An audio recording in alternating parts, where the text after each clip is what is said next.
ಪ್ರೀತಿಯ ದ್ವಿತೀಯ PUC ವಿದ್ಯಾರ್ಥಿಗಳೇ, ಎಲ್ಲರಿಗೂ ಕೂಡ ಮತ್ತೊಮ್ಮೆ ನಮ್ಮ ಯೂಟ್ಯೂಬ್ ಚಾನಲ್ಗೆ ಸ್ವಾಗತ. ನೋಡಿ ಸರ್, ಎಕ್ಸಾಮ್ 2 ಅಪ್ಲೈ ಮಾಡುವ ಸಮಯದಲ್ಲಿ mobile number is not linked ಅಂತ ಬಹಳ ಜನಕ್ಕೆ ಬರ್ತಾ ಇದೆ. ತೊಂದರೆ ಉಂಟಾಗ್ತಾ ಇದೆ ಅಂದ್ಬಿಟ್ಟು ಹೊಸದಾಗಿ ಒಂದು ನೋಟಿಸ್ ಕೂಡ ನಮ್ಮ PUC ಬೋರ್ಡ್ ವತಿಯಿಂದ ಬಂದಿರುವಂಥದ್ದು. ಅದನ್ನು ನಿಮ್ಮ ಮುಂದೆ ನಾನು ಇಡ್ತಾ ಇದ್ದೇನೆ. ಬನ್ನಿ. 2026 ದ್ವಿತೀಯ PUCಯ ಪರೀಕ್ಷೆ 2 ಪುನರಾವರ್ತಿತ ಅಭ್ಯರ್ಥಿಗಳು ಹಾಗೂ ಫಲಿತಾಂಶ ಉತ್ತಮಪಡಿಸಿಕೊಳ್ಳುವ ಅಭ್ಯರ್ಥಿಗಳ ಅರ್ಜಿ ಸಲ್ಲಿಸುವ ಬಗ್ಗೆ ಅಂತ ಹೇಳಿದರೆ, ದೋಸ್ ಹೂ ಆರ್ ಅಪ್ಲೈಯಿಂಗ್, ಯಾವ ಕ್ಯಾಂಡಿಡೇಟ್ಸ್ಗಳು to improve their marks, improvement candidates ಆಗಿರ್ಬೋದು, ಅಥವಾ ಪುನರಾವರ್ತಿತ ಅಂದರೆ ರಿಪೀಟರ್ ಕ್ಯಾಂಡಿಡೇಟ್ಸು, ಇಂಥವ್ರಿಗೆಲ್ಲರಿಗೂ ಕೂಡ ಪ್ರೈವೇಟಿಗೆಲ್ಲ ನೋಡಿ, ಇಂಪ್ರೂವ್ಮೆಂಟ್ ವಿದ್ಯಾರ್ಥಿಗಳಿಗೂ ಅಂದರೆ ಫ್ರೆಶ್ ಕ್ಯಾಂಡಿಡೇಟ್ಸ್ಗಳಿಗೂ ಹಾಗೂ ರಿಪೀಟರ್ಸ್ಗಳಿಗೆ ಈ ಒಂದು ವಿಡಿಯೋ. ಫೇಲ್ ಆದಂಥ ವಿದ್ಯಾರ್ಥಿಗಳು ಬನ್ನಿ.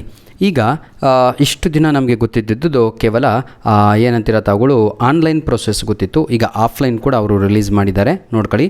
2025-26 ದ್ವಿತೀಯ PUCಯ ಪರೀಕ್ಷೆ 1 ಹೊಸ ಮತ್ತು ಖಾಸಗಿ ಅಭ್ಯರ್ಥಿಗಳು ನೋಂದಣಿ ಉತ್ತೀರ್ಣ, ಉತ್ತೀರ್ಣ ಅಂದರೆ ಪಾಸಾದಂಥ ವಿದ್ಯಾರ್ಥಿಗಳು, ಅನುತ್ತೀರ್ಣ ಅಂದರೆ ಫೇಲ್ ಆದಂಥ ವಿದ್ಯಾರ್ಥಿಗಳು, ಫಲಿತಾಂಶ ಉತ್ತಮಪಡಿಸಿಕೊಳ್ಳಲು 2026 ಪರೀಕ್ಷೆ 2 ನೋಂದಾಯಿಸಿಕೊಳ್ಳುವ ಇಚ್ಛಿಸಿದಲ್ಲಿ ಅಂಥ ಅಭ್ಯರ್ಥಿಗಳು ಆನ್ಲೈನ್ ಮುಖಾಂತರ ಅಂತರ್ಜಾಲದ ಲಿಂಕನ್ನು ಬಳಸಿ ಫಲಿತಾಂಶ ಉತ್ತಮಪಡಿಸಿಕೊಳ್ಳಲು ನಿಗದಿತ ಶುಲ್ಕ ಪಾವತಿಸಿ ನೋಂದಾಯಿಸಿಕೊಳ್ಳುವುದು ಅಂತ ಇಲ್ಲಿ ನೀಡಲಾಗಿದೆ. ಹಾಗಿದ್ರೆ ಆನ್ಲೈನಲ್ಲಿ ಆಗ್ತಾ ಇಲ್ಲಪ್ಪ, ಹಾಗಿದ್ರೆ ಏನು ಮಾಡೋದು? ಯಾಕಂದರೆ ಡೇಟು ಭಾಳ ಹತ್ತಿರ ಬಂದುಬಿಟ್ಟಿದೆ.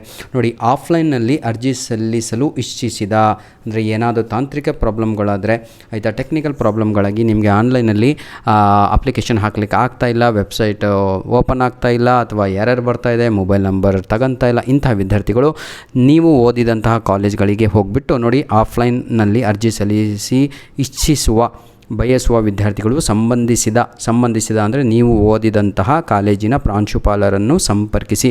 ಪ್ರಾಂಶುಪಾಲ ಅಂದರೆ ಪ್ರಿನ್ಸಿಪಾಲ್ಗಳಿಗೆ ನೀವು ಮೀಟ್ ಮಾಡಿ ಅಲ್ಲಿ ಅಮೌಂಟ್ ಏನಿದೆಯೋ ಅದನ್ನು ಪಾವತಿಸಿ ಕಾಲೇಜಿನ ಪರೀಕ್ಷೆಗೆ ನೋಂದಾಯಿಸಿಕೊಳ್ಳುವುದು. ಕಾಲೇಜಿನಲ್ಲಿಯೇ ನೀವು ಓದಿದಂಥ ಕಾಲೇಜಲ್ಲಿಯೇ ಅಲ್ಲಿ ಅವರು ಆನ್ಲೈನ್ ಮುಖಾಂತರ ನಿಮಗೆ ಏನಂತೀರ ಅಪ್ಲೈ ಮಾಡಿ ಕೊಡ್ತಾರೆ. ಆಯಿತಾ? ಯಾವುದೇ ಯಾರ ಪರ್ಮಿಷನ್ ಅವಶ್ಯಕತೆ ಇರಲ್ಲ. ಡೈರೆಕ್ಟಾಗಿ ಅವ್ರು ನಿಮಗೆ ಆಯಿತಾ ಫೋನ್ ಮಾಡೋ ಅವಶ್ಯಕತೆ ಇಲ್ಲ, ಆ ಕಡೆ ಈ ಕಡೆ ಅಂತ. ಇದನ್ನು ತೋರಿಸಿ ಬೇಕಾದ್ರೆ ಅವ್ರು ಏನಾದರೂ ಇಲ್ಲ ನಮ್ಗೆ ಗೊತ್ತಿಲ್ಲ ಅದು ಇದು ಅಂದರೆ ಸರ್ ನೋಡ್ಕೊಳ್ಳಿ ಅಂತ. ಆಯಿತಾ? ಇದು ಫೇಸ್ ಟು ಫೇಸ್ ವಿಡಿಯೋ, ಅದಕ್ಕೆ ಮಾಡ್ತಾ ಇಲ್ಲ. ಇದಿಷ್ಟೇ ಅಲ್ಲ, ಮತ್ತೆ ನೋಡಿ, ಮಾರ್ಚ್ 2026 ದ್ವಿತೀಯ PUC ಪರೀಕ್ಷೆ 1 ಹಿಂದಿನ ಪರೀಕ್ಷೆ ಅನುತ್ತೀರ್ಣರಾದ ಮತ್ತು ಗೈರು ಹಾಜರಾದ ಅಭ್ಯರ್ಥಿಗಳು ಪರೀಕ್ಷೆ 2ಕ್ಕೆ ಆನ್ಲೈನ್ ಮುಖಾಂತರ ಅಂತರ್ಜಾಲದ ಲಿಂಕ್ ಅಂತ ಹೇಳಿದರೆ, ಫೇಲ್ ಆದಂತಹ ವಿದ್ಯಾರ್ಥಿಗಳು, ಅನುತ್ತೀರ್ಣ ಅಂದರೆ ಫೇಲು, ಹಾಗೂ ಆಬ್ಸೆಂಟ್ ಆದಂಥ ವಿದ್ಯಾರ್ಥಿಗಳು ಯಾರು ಪರೀಕ್ಷೆ 1 ಹಿಂದಿನ ಪರೀಕ್ಷೆಗಳಲ್ಲಿ ಅಂದರೆ ಆಬ್ಸೆಂಟ್ ಆಗಿಬಿಟ್ಟಿದ್ರಲ್ವಾ ಪರೀಕ್ಷೆ 1 ಅಂಥ ಅಭ್ಯರ್ಥಿಗಳಿಗೂ ಕೂಡ ಇಲ್ಲಿ ಆಫ್ಲೈನಲ್ಲಿ ಅರ್ಜಿ ಸಲ್ಲಿಸಲು ಇಚ್ಛಿಸುವ ಅಭ್ಯರ್ಥಿಗಳು ಸಂಬಂಧಿಸಿದ ಕಾಲೇಜು ಪ್ರಾಂಶುಪಾಲರನ್ನು ಸಂಪರ್ಕಿಸಿ. ಸರ್, ನನ್ನ ರಿಸಲ್ಟ್ ಕಡಿಮೆ ಆಗಿಬಿಟ್ಟಿತ್ತು, ಹಾಗಾಗಿ ನಾನು ಎಕ್ಸಾಮ್ ಬರೆಯೋಕ್ಕೆ ಕೊಟ್ಟಿರಲಿಲ್ಲ, ಹಾಲ್ ಟಿಕೆಟ್ ಕೊಟ್ಟಿರಲಿಲ್ಲ, ಅದೇ ಕಾಲೇಜಿಗೆ ಹೋಗಿ ತಮ್ಮ ಈಗ ಪರ್ಮಿಷನ್ ಬಂದಿದೆ ಸರ್, ನನಗೆ ಎಕ್ಸಾಮ್ ಬರೀಲಿಕ್ಕೆ ಅವಕಾಶವನ್ನು ಮಾಡಿ ಕೊಡಿ ಅಂತ ತಾವುಗಳು ಕೇಳಿಕೊಂಡು ಅಂಥ ವಿದ್ಯಾರ್ಥಿಗಳಿಗೆ ತಾವುಗಳು ಏನು ಮಾಡಬೇಕು? ಪ್ರಾಂಶುಪಾಲರು ದಯವಿಟ್ಟು ನೋಡಿ ಸರ್, ಇದು ನನ್ನ ಮಾತಲ್ಲ, ನಿಮ್ಮ PUC ಬೋರ್ಡು ಅರ್ಜಿ ಸಲ್ಲಿಸಲು ಇಚ್ಛಿಸುವ ಅಭ್ಯರ್ಥಿಗಳು ಸಂಬಂಧಿಸಿದ ಕಾಲೇಜಿನ ಪ್ರಾಂಶುಪಾಲರನ್ನು ಸಂಪರ್ಕಿಸಿ ನಿಗದಿತ ಶುಲ್ಕವನ್ನು ಪಾವತಿಸಿ ಕಾಲೇಜಿನ ಪರೀಕ್ಷೆಗೆ ನೋಂದಾಯಿಸಿಕೊಳ್ಳುವುದು. Clear my dear children. ನೀವು ಲಾಸ್ಟ್ ಇಯರ್ ವಿದ್ಯಾರ್ಥಿಗಳು ಆಬ್ಸೆಂಟ್ ಆಗಿರ್ಬೋದು ಅಥವಾ ಇಂಪ್ರೂವ್ಮೆಂಟಿಗೆ ಬರೀತಾ ಇರ್ಬೋದು, ಅಂಥ ವಿದ್ಯಾರ್ಥಿಗಳು, ಫೇಲ್ ಆದಂಥ ವಿದ್ಯಾರ್ಥಿಗಳು ಯಾರೇ ಆಗಿರ್ಬೋದು, ಎಲ್ಲರೂ ಕೂಡ ಆಫ್ಲೈನ್ ಮುಖಾಂತರ ತಾವುಗಳು ಅಪ್ಲಿಕೇಶನನ್ನು ಹಾಕ್ಬೋದು. ನೆಕ್ಸ್ಟು ಏನು